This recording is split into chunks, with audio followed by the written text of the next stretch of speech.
Good day, everyone. I'm Naomi Garciano Process, and I am the first reporter. And my topic is about the characteristic of the gender-bright person. First characteristic is the gender identity. What is gender identity? Gender identity is the gender you feel yourself to be. Gender identity is a deeply personal and individual aspect of person's identity. It's how someone personally understands and experiences their own gender. Example: suppose a person is assigned male at birth based on their physical characteristics, but they have always felt and identified as a woman on the inside. Next is gender identity versus biological sex. Gender Gender identity is not the same as biological sex, since it is an inherent feeling rather than anatomy. Gender identity and biological sex, these two distinct aspects of a person's identity, and they remain consistent across various situations and contexts. Biological sex refers to the physical and genetic characteristics typically associated with being male or female.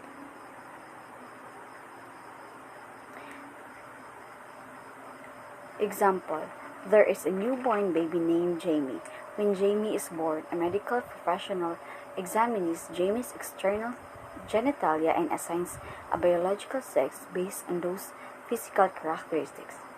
If the medical professionals determine that Jamie has female genitalia, then Jamie's biological sex is recorded as female.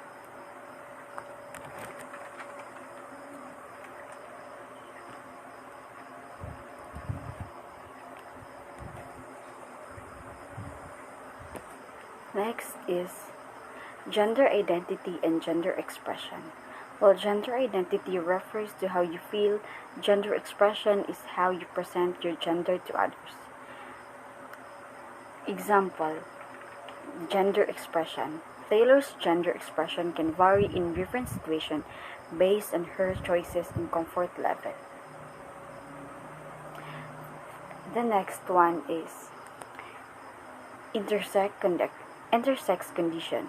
Some people are born with physical markers of both male and female sexes, which is called intersex. Intersex individuals challenge the traditional binary notion of sex categories. For example, a person might be born appearing to be female on the inside but having mostly male, typically anatomy in the inside. Next is physical sex characteristics. Attributes such as genitalia, chromosomes, and hormones that define male and female categories. For example, John is a 13-year-old boy entering puberty. As he goes through this stage of development, he experiences various physical sex characteristics typical of males.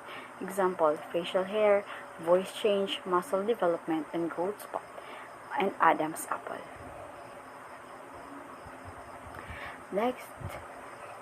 Next is physical sex characteristics. Physical sex characteristics don't always align with an individual's gender identity. Transgender people, for instance, may undergo hormone therapy or surgery to align theirs. Example: Sam assigned male at birth and has typical male physical sex characteristics, including male genitalia, facial hair, and deep voice. Sam's gender identity is male, and he identifies as a cisgender. For the school talent show, Sam decides to perform a stand-up comedy routine, drawing his appearance as a young man. Next is gender expression. Gender expression refers to how person express their gender to the world through clothes, hairstyle, and other aspects of their presentation. Example: Alex identifies as a transgender woman, and her gender expression is feminine. She often wears dresses, makeup, and accessories, presenting herself in a way that aligns with her gender identity as a woman. Next is gender expression and self-expression. The self-expression is a broader concept that encompasses how individuals convey their unique identities, emotions, beliefs, and values to the world. Example, Sophia is an artist who uses painting as a form of self-expression, her artwork as a reflection of her emotions, experiences, and creativity. Next is non-binary gender expression. Can vary between people and cultures, including gender-conforming and androgynous individuals who blur the line between traditional gender expectation. Example, chose clothing that combines elements of both traditional male and female fashion or select gender-neutral attire. Next is the non-binary gender expression. Individuals may not identify as male or female and may express themselves in ways that challenge the gender binary. Example, chose clothing that combines elements of both traditional and male and female fashion or select gender-neutral attire. Next is the spectrum of attraction. The spectrum of attraction and orientation. It exists in a spectrum with a range of identities including heterosexual, gay, lesbian, bisexual, pansexual, and asexual. Example, that is bisexuality. Attraction to people of both the same and different genders. Bisexual individuals can experience varying degrees of attraction in different genders. Next is attraction and orientation. It is a fundamental aspect of human identity and can be complex and diverse. Understanding this concept is important for recognizing and respecting the diversity of human experiences. Next is fluidity of attraction and sexual orientation. Like gender identity, attraction and orientation can be fluid and change over time. It's essential to respect and validate individuals' expression, their gender identity's expression, and attraction. Example, Alex identified as a gay man throughout their 20s and had exclusively male partners. However, in their 30s, Alex found himself developing romantic and sexual attraction to individuals of different genders. These examples show that attraction and sexual orientation can be fluid and change over time. They illustrate how individuals may explore and discover different aspects of their attractions, identities as they grow and learn more about themselves. And that will be all. Thank you.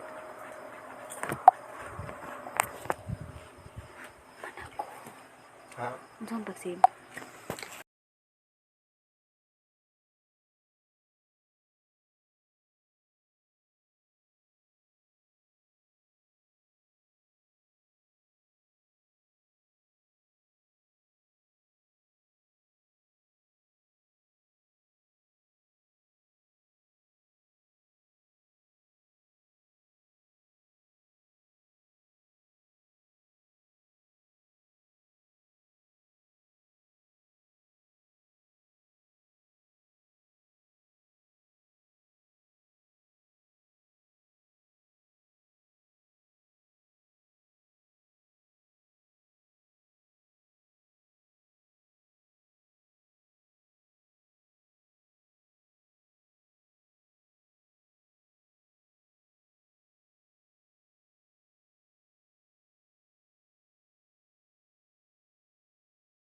So good morning everyone. So I am Nexon C. Setarios, 22 years old.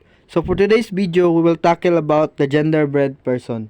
In this presentation, we will explore the fascinating world of gender and sexuality and differentiate between gender roles, identity, expression, and sexuality orientation. What is gender-bread person? So gender-bread person is a guide that leads participant to understand the important difference between gender, sex, and sexual orientation. Gender rules. Gender rules are the behavior and attitudes that society consider appropriate for males and females. Example, men should be breadwinner and women should be caregiver. The impact of it is that gender rules can be harmful as they limit individuals' potential and can lead to discrimination. The gender role. Basically, it is a standard set by the society as to how one should act based on the sex they are assigned with. One of the example of this is the wife who is the housekeeper or the caregiver. My another observation that I see is that the daughter are usually assigned to do the household chores kay kasagaran sa balay pag babae ang anak may sugoon trabaho sa pambalay, where in fact these are the basic life skill that we should all know that a time may come that you will live on your own and depend yourself, so these skills will come at handy. So for example, I live with my parents but I clean the house, do the dishes, manglaba, manilhig, mamilo sa mga nilabhan, magluto og kanon ug sudan, which is kaya nako, which is dili lang siya pambabae na trabaho, which is para siya sa tanan. Kay dili lang karon na panahon na ang lalaki ray breadwinner, which is naapod ang mga babae na breadwinner na. Next, gender identity. Gender identity is an individual internal sense of their gender which can be male, female, or somewhere in between. And the impact of this is respecting an individual gender identity is crucial for their mental health and well-being. For example, a non-binary person may identify as neither male or female but somewhere in between or outside of the traditional binary. So let's talk about gender identity. So gender identity, it is what we believe what you can be born in the female body but you believe that you are actual a man or you can be born into a male body that deep inside you feel like you are a woman. Dire sa gender identity. So your gender identity affects your gender expression and your sexual orientation. For example, your biological sex is maybe male, but your gender identity is a woman. Therefore, your gender expression may come out as a feminine and then you will be attracted to a man since you believe that you are a woman. So that is gender identity. Next, gender expression. Gender expression refers to the way of an individual present their gender to the world through clothing, hairstyle, and mannerism. The importance of gender expression, should be respected like any other aspect of person's identity regardless of whether it conforms to traditional gender stereotype. For example, some people may express themselves in a way that they typically associated with a different gender. For instance, a man who wears dresses or a woman who wears dresses like men. So gender expression. As you can see, the gender expression is like the whole exterior of one's body. Since we were talking about the gender expression, it is how one present itself. Kay nailaing tao ang biologically sex kay male pero they express themselves as a femininely. Napoy babae na biologically sex is female but they express themselves as a masculine. So that is gender expression. Next is sexual orientation. Sexual orientation refers to an individual's emotion and sexual attraction to others. For example, some people are attracted to those of the opposite gender and heterosexual. Some are attracted to those of the same gender, homosexual. Some are attracted to both and some are other attracted to either. So that's called asexual. The impact of this respecting individual sexual orientation is essential for their well-being and quality of life and can prevent discrimination and harassment. So next is sexual orientation. So, as you can see, the sexual orientation ng iyang symbol kay iyang heart sa iyang gender bread person because it talks about the attraction. If you are attractive to the opposite sex, then congrats. No biggie, you are heterosexual. But if you are attractive to both sexes, both male and female, then you are bisexual. But if you are attractive to the same sex, congrats again, you are the homosexual. So that's sexual orientation. Why it's important to understand these terms? First is the respect. Understanding these terms can help us respect and validate individuals' identity. Second is reduce harm. It can also reduce harm caused by discrimination, harassment, and even violence. 3 is equality. Recognizing and celebrating the diversity of human identities can help create more equitable and just society. Impact of misunderstanding these terms. Stigma.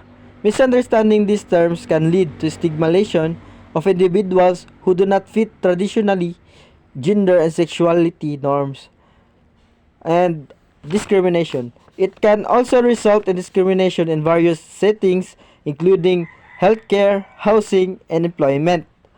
Violence.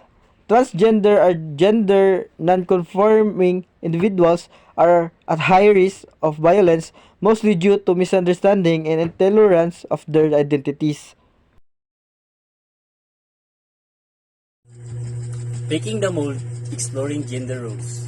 Gender roles are societal expectations that prescribe how males and females should behave based on their sex. It's time to break the mold and move towards gender equity. Gender roles and society. First, women and leadership. Historically, women have been excluded from many fields of work, including leadership positions. This is changing, but progress is slow. Second, parenting. Parents are often expected to fulfill traditional gender roles, but many families are starting to challenge these expectations. Third, children's toys. Gender roles also manifest in the types of toys children are given.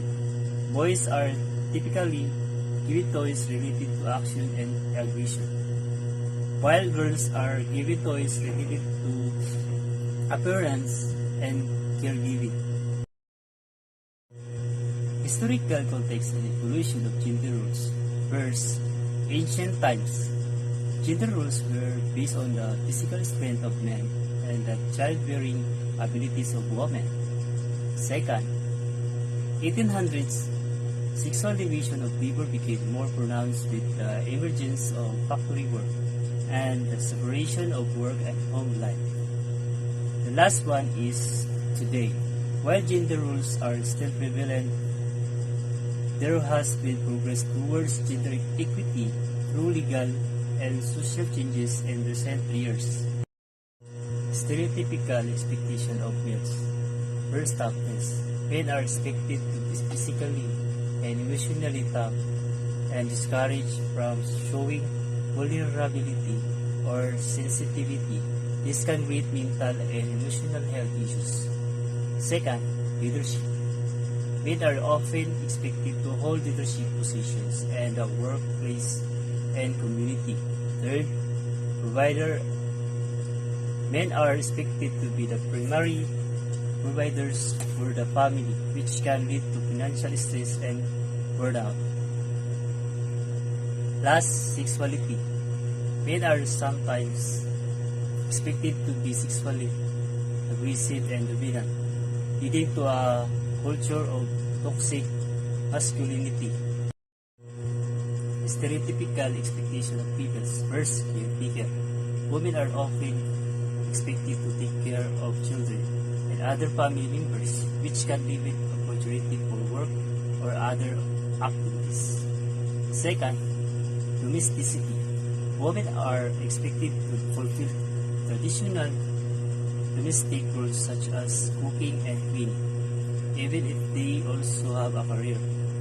Last is consumerism. Women are often marketed to as the primary consumers of products related to beauty and fashion, leading to unrealistic beauty standards. The impact of gender roles on society. Gender roles perpetuate inequality and discrimination. They limit individual potential and creativity. They can lead to violence and abuse towards those who don't conform. They perpetuate rigid stereotypes that harm everyone in society. Challenges of breaking down gender roles. First, resistance to change. Many people are comfortable with traditional gender roles and see no need to change them, even when evidence supports change. Second, implicit bias. People's unconscious beliefs about gender roles can influence their behavior and judgment in negative ways. The last is institutional barriers. The government, corporations, and other institutions resist changes that challenges the status quo. Moving towards gender equity. First, awareness. It's important to be aware of how gender roles affect our lives and the lives of those around us. Second, education. Education and information can help people break out of gender stereotypes and encourage more equitable behavior. The third, policy change. Changing laws and policies around issues related to gender equity can help break down barriers and promote equality. Last, active support. We should encourage and support those who challenge gender roles, whether it's in the workplace, home, or society at large. That's all. Thank you. Good day everyone, my name is Kenneth Velasco and I am the last reporter of this topic, genderbread person. In this report, we tackle the exploring gender bias with the genderbread person. The genderbread person can help us understand what makes up gender identity and the impact of bias on society.